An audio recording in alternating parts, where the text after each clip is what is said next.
जो last term पर हम लोगों ने डिस्कस किया था, हैलो एल्केन समाप्त कर लिया था, हैलो एरीन्स स्टार्ट किया था।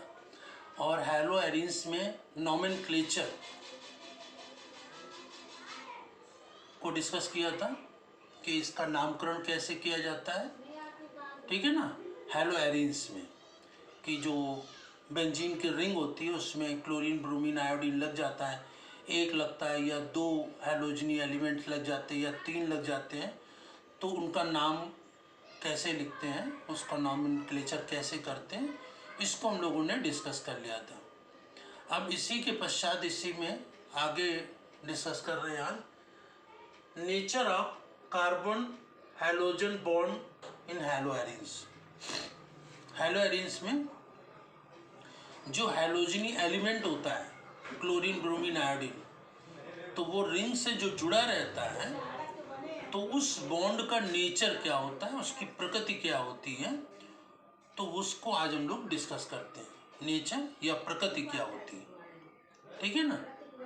तो इसमें उसका जो नेचर होता है, उसकी जो प्रकृति होती है वो कैसी होती है, उसको डिस्कस करते हैं। सबसे पहले इसमें पहला पॉइंट डिस्कस करते हैं रिजोनेंस इफेक्ट। रिजोनेंस इफेक्ट या इसको कहते हैं अनुनाद प्रभाव, ठीक है ना। रिजोनेंस इफेक्ट को हिंदी में कहते हैं अनुनाद प्रभाव। तो ये रिजोनेंस इफेक्ट या अनुनाद प्रभाव क्या होता है, ठीक है। तो अनुनाद प्रभाव को समझने के लिए देखिए, ये बेंजीन रिंग बनाते हैं और इसमें ये अल्टरनेट में डबल और सिंगल बॉन्ड होते हैं, और यहाँ पर ये एक्स हैलोजन एलिमेंट है, ठीक है। ये बेंजीन रिंग है, अल्टरनेट में डबल और सिंगल बॉन्ड है। तो ये halogen element chlorine bromine iodine हो, ये 17 ग्रुप का है। तो क्लोरीन ब्रोमीन आयोडीन कोई भी लगा हो, इसके आउटर मोस्ट सेल में कितने इलेक्ट्रॉन होते हैं, 7, ठीक है ना। कितने इलेक्ट्रॉन होते हैं, 7। तो एक बॉन्ड तो ये जुड़ा हुआ है, बचे कितने, 6 इलेक्ट्रॉन। तो यहाँ पर ये 6 इलेक्ट्रॉन बना देते हैं, ठीक है ना। तो ये हैलोजन एलिमेंट जो X है, इसके चारों तरफ ये 6 इलेक्ट्रॉन बने और 7वें इलेक्ट्रॉन से ये बेंजीन रिंग से जुड़ा हुआ है, ठीक है ना। तो पहले ये कंडीशन। तो इसमें क्या होता है, देखिए कि ये 2 इलेक्ट्रॉन, पेयर इलेक्ट्रॉन यहां पर आ जाएंगे। एक पेयर लोन पेयर इलेक्ट्रॉन कहां पर आ जाएगी, यहां पर, ठीक है ना। किसमें आ जाएगा। और यहां पर जो ये बॉन्डिंग सिस्टम है, इसको हम लोग इस तरह से कर लेते हैं। ये यहाँ पर ये डबल बॉन्ड, ये डबल बॉन्ड और ये डबल बॉन्ड। यहाँ पर ये लोन पेयर, एक लोन पेयर इलेक्ट्रॉन यहाँ से यहाँ पर बॉन्डिंग में आ जाएगा, और यहाँ पर एक सिग्मा बॉन्ड है, एक पाई बॉन्ड है। तो पाई बॉन्ड के जो इलेक्ट्रॉन है वो रिजोनेंस करते हैं, अपना स्थान बदलते रहते हैं। तो ये पाई बॉन्ड के जो इलेक्ट्रॉन होंगे वो यहाँ पर आ जाएंगे, ठीक है ना। तो दूसरी स्टेज क्या बनेगी,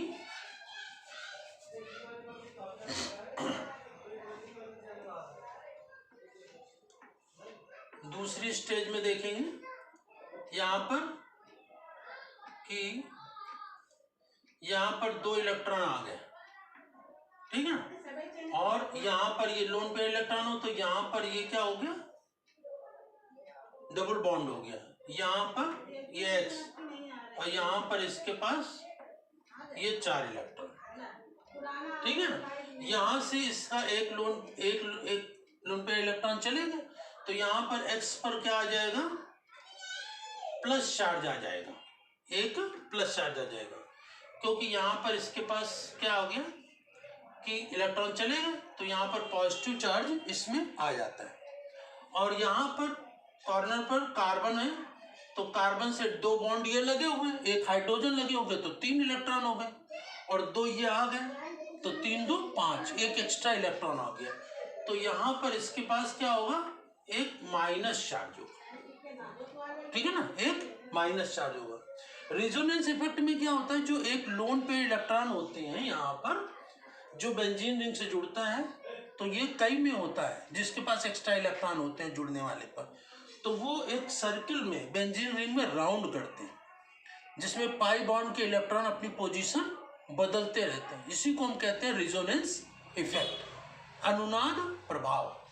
तो यहाँ पर देखा, ये लोन पे इलेक्ट्रॉन यहाँ पर आ गए तो डबल बॉन्ड हो गया, और ये पाई बॉन्ड के इलेक्ट्रॉन इधर आ गए तो यहाँ से इलेक्ट्रॉन चले गए तो इसके ऊपर प्लस चार्ज आ गया। यहाँ पर इलेक्ट्रॉन 5 एक एक्स्ट्रा आ गया तो ये माइनस चार्ज हो गया। तो ये कंडीशन बनी। अब इसके बाद क्या होगा, इसमें अगली पोजीशन कि ये लोन पेयर इलेक्ट्रॉन इस पे आ जाएंगे, ठीक है ना, यहाँ पर बॉन्ड बन जाएगा, और ये जो बॉन्ड के पाई बॉन्ड के इलेक्ट्रॉन है यहाँ पर, ये इस पर आ जाएंगे यहाँ पर। तो इसके बाद नेक्स्ट पोजीशन क्या बनेगी,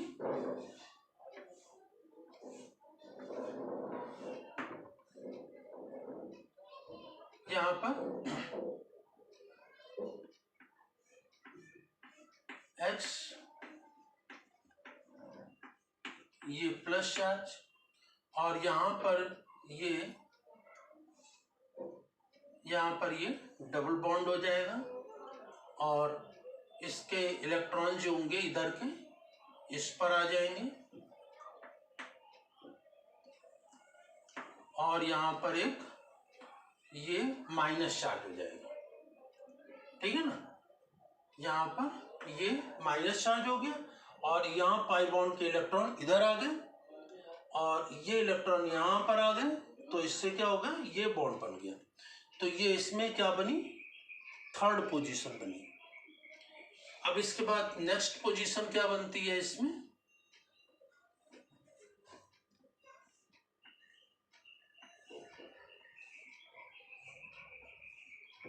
अब नेक्स्ट पोजीशन में क्या बनेगा, इसमें देखेंगे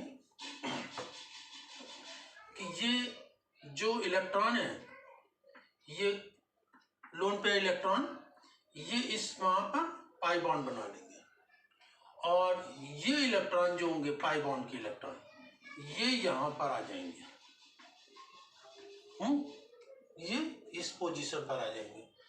तो यहाँ पर ये बॉन्ड तो बना रहेगा, और यहाँ पर ये X और इसके पास ये 2 इलेक्ट्रॉन रहेंगे, और यहाँ पर ये बॉन्ड बन जाएगा, और यहाँ पर ये 2 इलेक्ट्रॉन आ जाएंगे, और यहाँ पर ये माइनस चार्ज आ जाएगा। तो ये इसमें पोजीशन बन जाती है इसमें, ठीक है ना।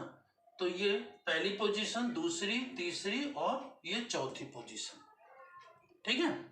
अब इसके पश्चात क्या होगा, इसमें अगली नेक्स्ट स्टेप क्या होगा, यहाँ पर ये जो लोन पेयर इलेक्ट्रॉन है, ये lone pair electron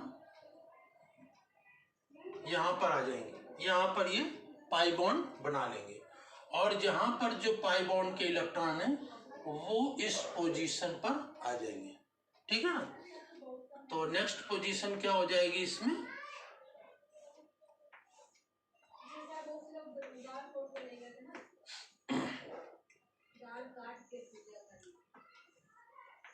next position पर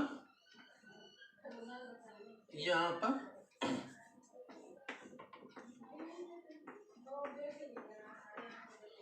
ये इलेक्ट्रॉन पाई के ऊपर आ गए, तो यहाँ पर इसके पूरे इलेक्ट्रॉन हो जाएंगे, और ये इलेक्ट्रॉन यहाँ पर पाई बॉन्ड बना लेंगे, तो ये पाई बॉन्ड बन गया, ठीक है ना। तो इसकी जो अनुनाद संरचनाएं, रिजोनेंस स्ट्रक्चर कितने बनते हैं, देखो ये 1 2 3, ठीक है ना।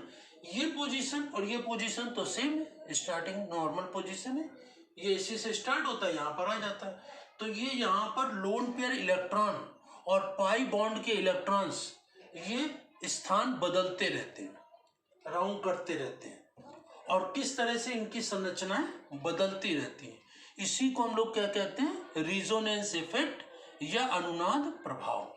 और इसमें ये दोनों संरचनाएं एक दूसरे में बदलती रहती हैं, तो ये रिवर्सेबल मार्क लगा देंगे, ये सभी में रिवर्सेबल मार्क होगा, ये दोनों एक दूसरे में बदलते रहते हैं, तो ये रिजोनेंस इफेक्ट होता है, ठीक है। तो इसमें देखेंगे ये लोन पे इलेक्ट्रॉन यहाँ पर पाई बॉन्ड बना लेंगे, और ये पाई बॉन्ड के इलेक्ट्रॉन यहाँ पर पोजीशन पर आ जाएंगे तो इसके प्लस और यहाँ पर ये माइनस चार्ज आ जाता है, ठीक है ना। और इसके पश्चात ये लोन पेयर इलेक्ट्रॉन यहाँ पर पाई बॉन्ड बना लेंगे और ये पाई बॉन्ड के इलेक्ट्रॉन यहाँ पर आ जाएंगे तो इससे यहाँ पर माइनस चार्ज आ जाएगा, ठीक है ना। और ये यहाँ पर लोन पेयर के इलेक्ट्रॉन है तो यहाँ पर ये पाई बॉन्ड बना लेंगे। और इसके बाद नेक्स्ट पोजीशन क्या होगी, नेक्स्ट पोजीशन में अगली में यहाँ पर ये पाई बॉन्ड के इलेक्ट्रॉन यहाँ पर आ जाएंगे और ये इलेक्ट्रॉन यहाँ पर पाई बॉन्ड बना लेंगे। और इसके पश्चात नेक्स्ट पोजीशन ये इलेक्ट्रॉन्स जो लोन पेयर इलेक्ट्रॉन्स हैं जो मूव कर रहे हैं ये यहाँ पर पाई बॉन्ड बना लेंगे और ये पाई बॉन्ड के इलेक्ट्रॉन ये हैलोजन पर एक्स पर थे वहीं पर पहुंच जाएंगे। तो ये रिजोनेंस स्ट्रक्चर में क्या होता है, लोन पेयर के इलेक्ट्रॉन्स और पाई बॉन्ड के इलेक्ट्रॉन्स अपनी पोजीशन लगातार परिवर्तित करते रहते हैं, चेंज करते रहते हैं, ठीक है ना। तो इस प्रकार से यहाँ पर रिजोनेंस स्ट्रक्चर बनते हैं 1 2 3। तो इसको आपको ध्यान देखना है। तो रिजोनेंस स्ट्रक्चर क्या होते हैं और इसके पश्चात हाइब्रिडाइजेशन, ठीक है ना। हाइब्रिडाइजेशन क्या होता है, संकरण। हाइब्रिडाइजेशन में क्या होता है, हाइब्रिडाइजेशन या संकरण में क्या होता है कि जो सेम ऊर्जा के ऑर्बिटल्स होते हैं, सेम ऊर्जा के ऑर्बिटल्स जो एक ही ऑर्बिटल्स के एक ही सेल के ऑर्बिटल्स होते हैं वो आपस में मिल जाते हैं और फिर उसके उनके इलेक्ट्रॉन जो होते हैं ऑर्बिटल के अंदर वो इक्वली डिस्ट्रीब्यूटेड हो जाते हैं। इसी को हम हाइब्रिडाइजेशन या संकरण कहते हैं। रिजोनेंस को कहते हैं अनुनाद, अनुनाद प्रभाव, ये तो हमने देखा। और हाइब्रिडाइजेशन माने संकरण। संकरण या हाइब्रिडाइजेशन का मतलब mixing of orbitals and equal distribution of electrons. Mixing of orbital of same energy level and equal distribution of electrons is known as hybridization. तो संकरण क्या होता है, एक ही ऊर्जा स्तर के ऑर्बिटलों का आपस में मिलना और इलेक्ट्रॉनों का समान वितरण ही कहलाता है हाइब्रिडाइजेशन या संकरण। तो यहां पर जो हैलो एरिन्स होता है, हैलो एरिन्स में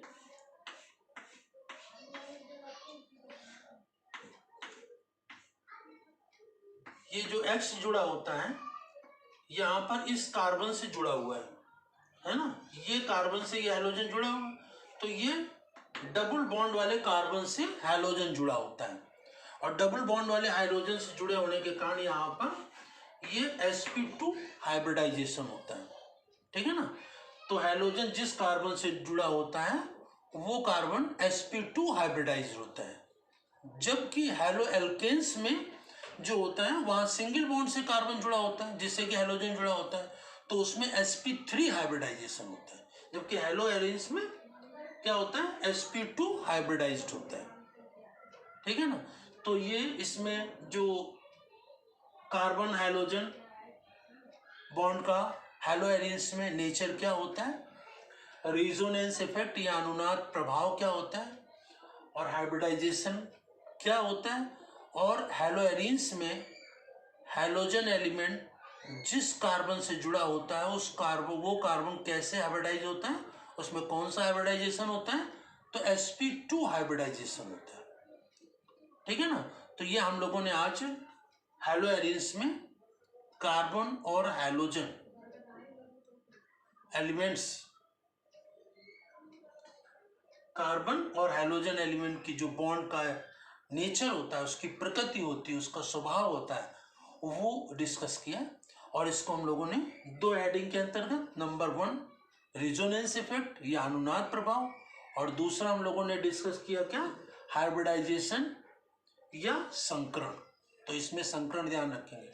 और वैसे भी जहां पर ऑर्गेनिक केमिस्ट्री में जहां पर कार्बन के बीच में कोई ऐसा है जहां पर सिंगल बॉन्ड हो, जहां पर कोई एलिमेंट ऐसा है कार्बन से लगा है जिसका जो कार्बन सिंगल बॉन्ड से जुड़ा हुआ है, सिंगल बॉन्ड, तो वो कैसा होता है? sp3 हाइब्रिडाइज होता है। ये याद रखना है, sp3 हाइब्रिडाइज होता है। जहां पर कोई एलिमेंट ऐसा जुड़ा हो, जिस कार्बन से जुड़ा हो वो कार्बन डबल बॉन्ड से जुड़ा है, तो वो sp2 हाइब्रिडाइज होता है, sp2 हाइब्रिडाइज होता है। और जब कोई एलिमेंट ऐसे कार्बन से जुड़ा हो जो कार्बन ट्रिपल बॉन्ड से जुड़ा हो, तो वो कैसा होता है? sp हाइब्रिडाइज्ड होता है। तो जैसे पेपर में कोई हाइब्रिडाइजेशन पूछा जाए, संकरण पूछा जाए, तो आपको ये याद रखना है कि जो कार्बन की एलिमेंट कार्बन के हाइब्रिडाइजेशन पूछ रहे हैं तो वो कार्बन सिंगल बॉन्ड वाला है तो sp3 हाइब्रिडाइज होता है। वो कार्बन जिस कार्बन की हाइब्रिडाइजेशन पूछ रहे हैं, संकरण पूछ रहे हैं, वो डबल बॉन्ड से जुड़ा हुआ है तो sp2 हाइब्रिडाइजेशन होगा, sp2 संकरण होगा। और जिस कार्बन की हाइब्रिडाइजेशन पूछ रहे हैं, संकरण पूछ रहे हैं, वो ट्रिपल बॉन्ड से जुड़ा हुआ है तो sp हाइब्रिडाइजेशन होगा। तो ये 3 हाइब्रिडाइजेशन ऑर्गेनिक केमिस्ट्री में किस किस कैसे बॉन्ड से जुड़ा है, तो उसके आधार पर आप हाइब्रिडाइजेशन को बता सकते हैं। ठीक है, तो ये नोट करेंगे। और इसके पश्चात नेक्स्ट टर्म पर हम लोग पढ़ेंगे कि जो हैलो एरिन्स हैं उनको बनाने की कौन कौन सी विधियां हैं, उनकी प्रिपरेशन मेथड को डिस्कस करेंगे। Thank you.